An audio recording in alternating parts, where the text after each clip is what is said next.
In July 1947, something came down outside Roswell, New Mexico. But this isn't a story about the crash. It's about what came after. Specifically, it's about a man named Earl Donahue, a ranch hand turned Army auxiliary worker, who, in the days following the recovery operation, slipped a piece of recovered material into the lining of his work boot and walked it off the base. He kept it for 40 years. He kept it in his home. And according to everyone who knew him, his home was never quite the same after that. Today, we are undertaking an intellectual examination of the authenticity and structural nature of a piece of modern folklore known as the Fragment in the Boot. It's a fascinating one. It really is. The central question we are exploring is this. Is this narrative a sophisticated, internally consistent account of anomalous physical effects that points to something genuinely unexplained, or is it a fully manufactured urban legend relying on dramatic storytelling formats designed to deliberately lack verifiable evidence? And for those who might not have gone down this particular internet rabbit hole, this debate emerges from a detailed narrative published on a YouTube channel called The Fourth Encounter. Yep, that's the source. It details the story of a 1947 Roswell cleanup worker named Earl Donahue. He allegedly smuggled an anomalous, thumbnail-sized fragment home in his work boot, which led to decades of strange physical phenomena. My position today is that the narrative's rigorous descriptions of anomalous physical effects and, metallurgical principles elevate it. It's a highly structured and compelling account that merits serious conceptual analysis rather than immediate dismissal. And my position is that the complete absence of historical records and the story's heavy reliance on highly convenient narrative tropes expose it as a piece of fabricated digital folklore designed explicitly to evade verification. To truly understand why this narrative is so much more than just like a typical internet ghost story, we have to look at the astonishing level of physical and scientific specificity it contains. But is it actually specific? Oh, absolutely. In typical online fiction, anomalies are usually described through vague, emotional adjectives. Things are spooky or they glow with an unearthly light. The classic creepypasta formula. Right, exactly. But the Earl Donahue account grounds its mystery in empirical exactitude. It's highly specific. We are presented with metallurgical testing allegedly conducted in 1979 by a Dr. Hector Salinas, who documents a very rigid set of material behaviors. Behaviors we can't actually verify. Well, let's look at the claims first. It resists tools designed to scratch titanium, it registers zero heat transfer from a butane torch, and it possesses a density-to-weight ratio that, it completely defies standard classifications. Sure, but all of that exactitude only exists within the vacuum of the story itself. I disagree, because beyond the object itself, we see mathematical precision in its environmental impact. Specifically, the detail that exactly 4 minutes of time was lost daily across 3 mechanically distinct clocks in the Donahue home. Which is a very convenient, spooky detail. They aren't just spooky details, though. They demonstrate a highly sophisticated understanding of physical principles in mechanics. This suggests to me that the narrative is either grounded in a suppressed reality, or at the very least represents an incredibly rigorous thought experiment about advanced materials that fundamentally challenges how we think about physics. The fundamental problem, though, is that this narrative is entirely defined by its lack of verifiable evidence. And that is the hallmark of dramatic, serialized storytelling formats, not historical truth. It depends on how you look at the history. When we step outside the narrative and examine the historical footprint of these claims, we find absolute zero.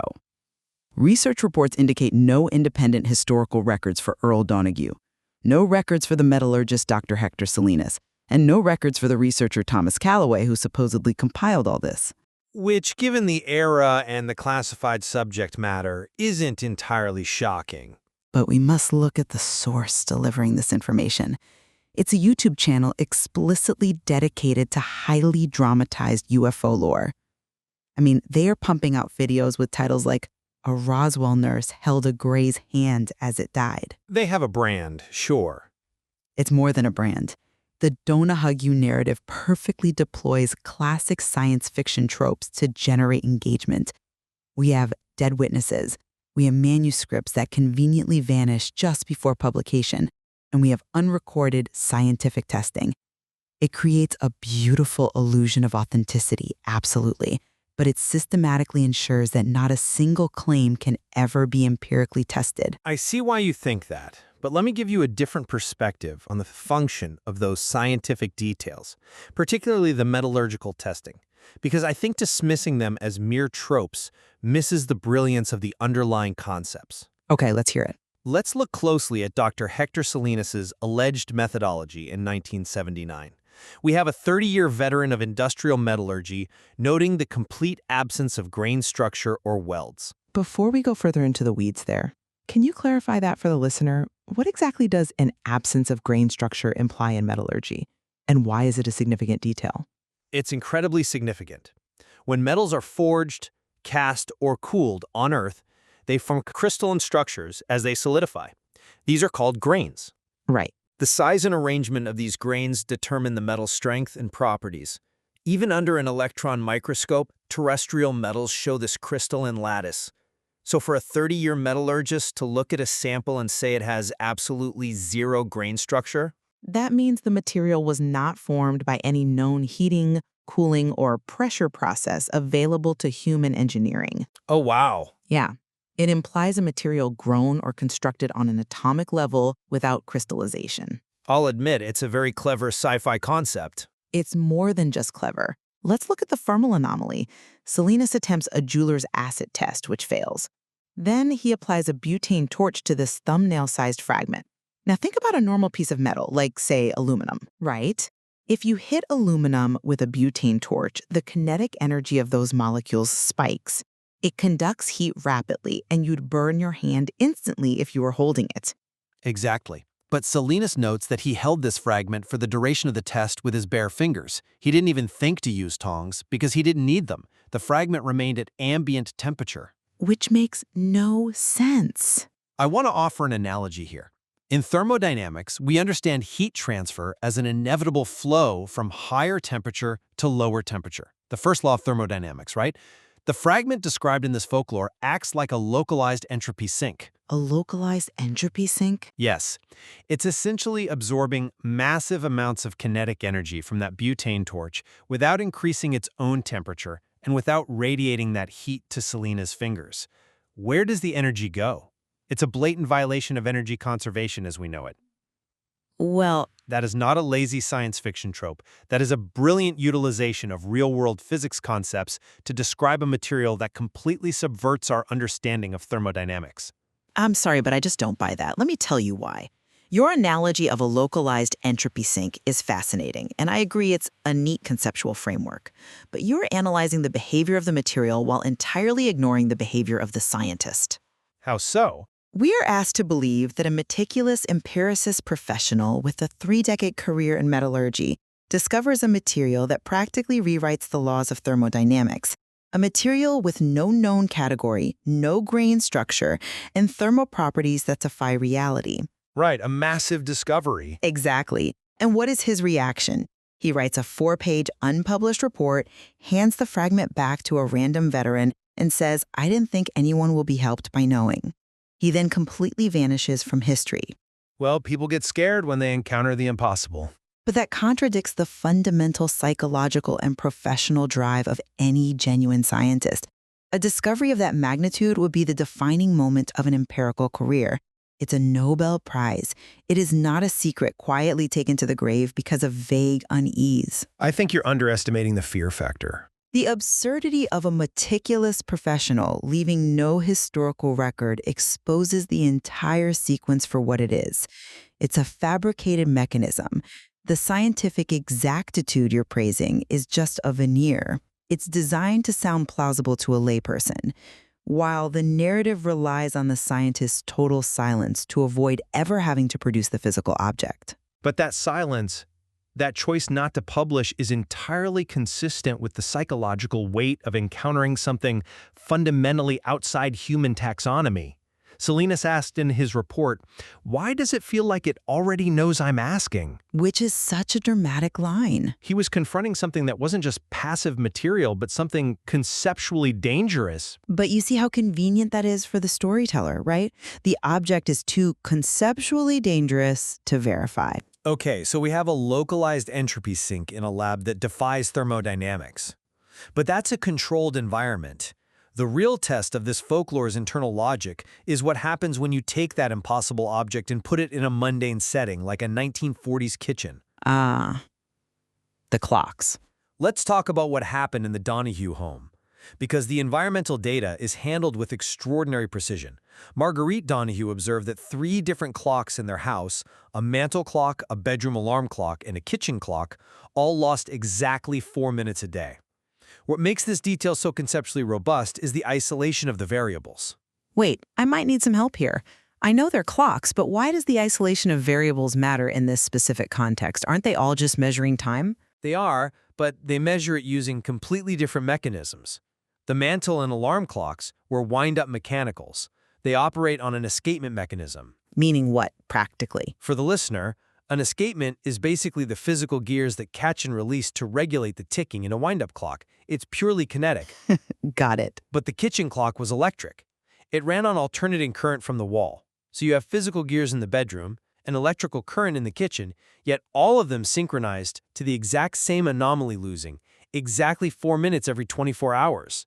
The physical variables are completely isolated. So it's not a mechanical failure? Exactly. Furthermore, the narrative specifically rules out localized power grid fluctuations, because Margaret methodically checked with 3 neighboring households and their electric clocks kept perfect time. Okay, that is pretty specific. We also see this localized field effect extend to biology. The plants in her kitchen garden exhibited what she called wrong growth, a consistent directional lean not toward the sun, but toward the back bedroom where the fragment was kept. The way this story handles environmental data is just rigorous. That's a compelling argument. But have you considered how the architecture of the story perfectly insulates itself from any actual scrutiny?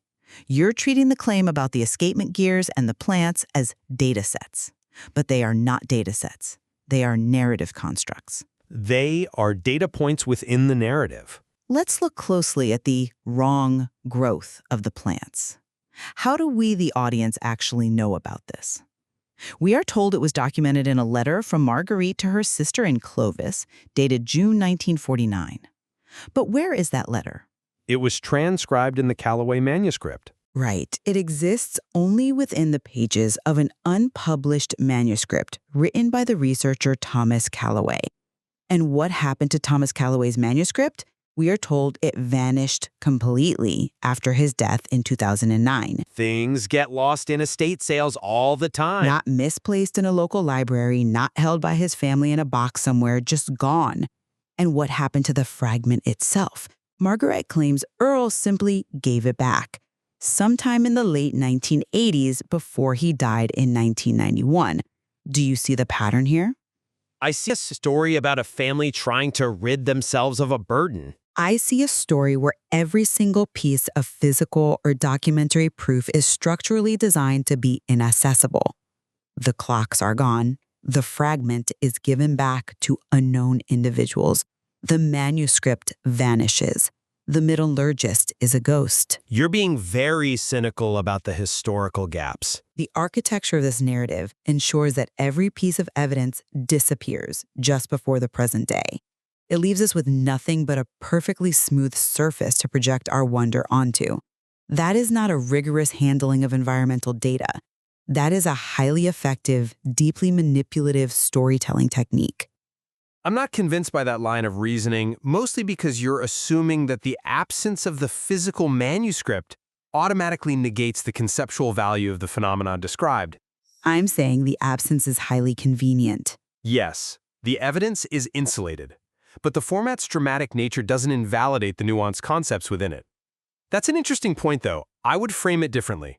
I would argue the medium through which the story is told utilizes that very absence as a narrative tool, what we might call negative space. Negative space? Like in visual art? Yes, but applied to information. Consider the detail about the audio tapes from 1989.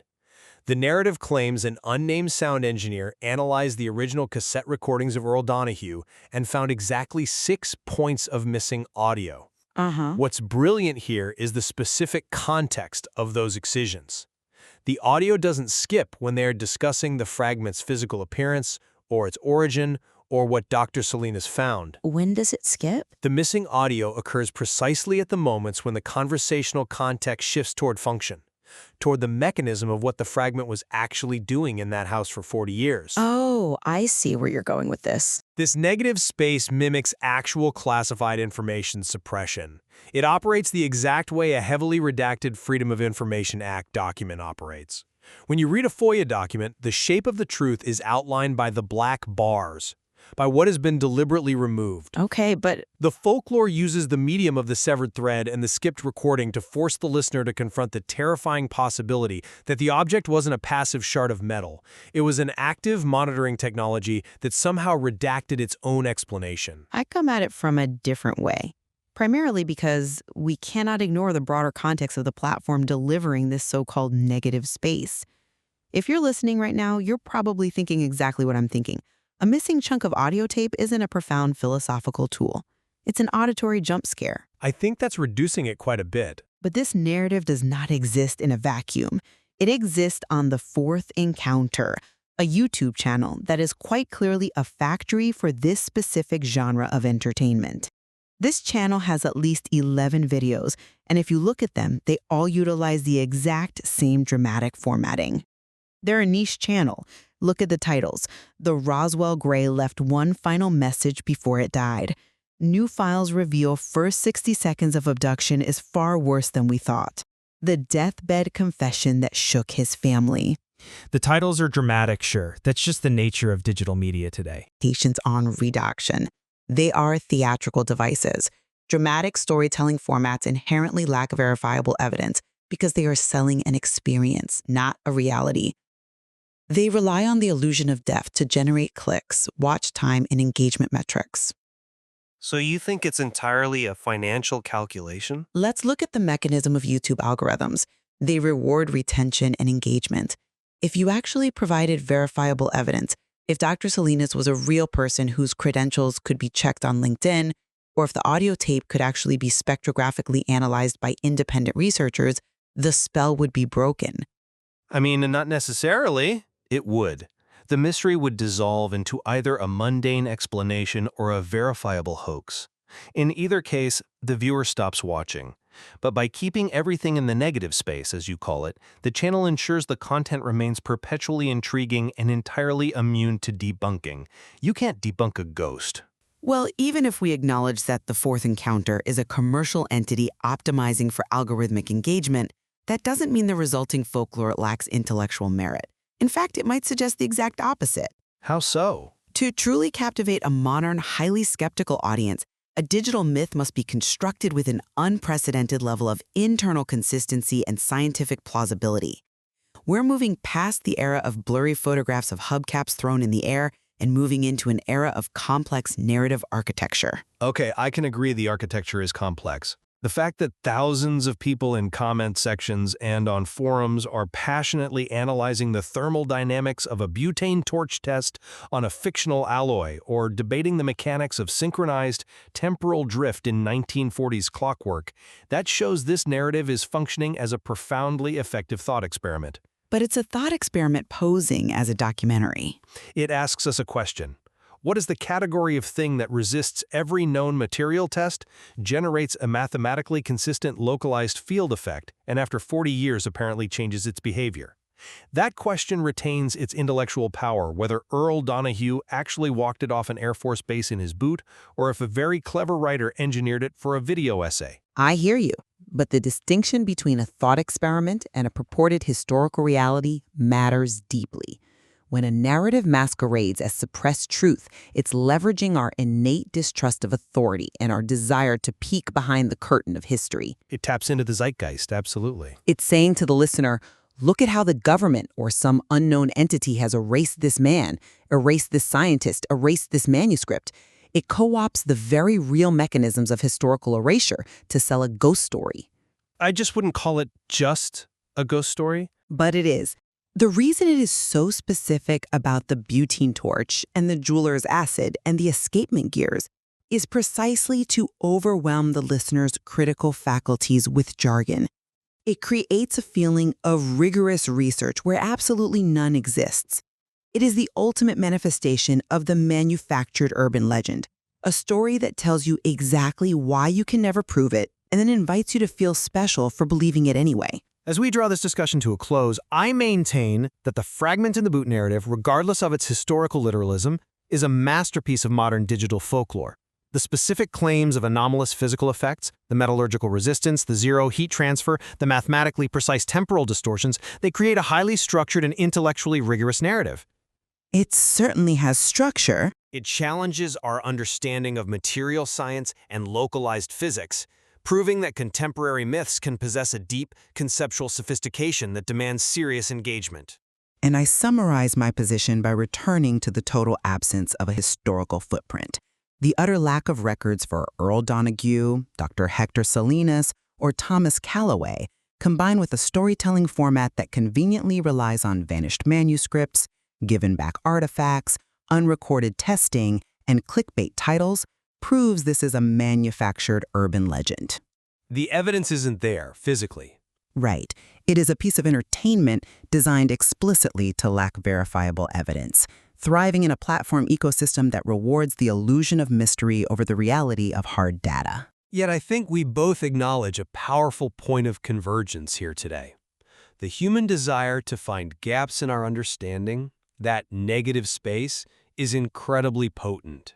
Modern digital platforms have simply perfected the art of packaging these mysteries for us. Absolutely. We are clearly hardwired to search the shadows for meaning, and digital folklore has become incredibly efficient at providing the exact shape of the shadow we are looking for. It really highlights the value of considering multiple perspectives when evaluating these narratives. If you're listening right now, you know there is so much more to explore in how we collectively build and consume these modern myths, from their source material. We'll leave it to you to decide where the line between sophisticated truth and manufactured fiction truly lies. The next time you find yourself standing in front of an empty pedestal in a museum, reading a plaque about something magnificent that isn't quite there, you'll have to decide for yourself whether you're looking at a suppressed reality or just a beautifully constructed empty space.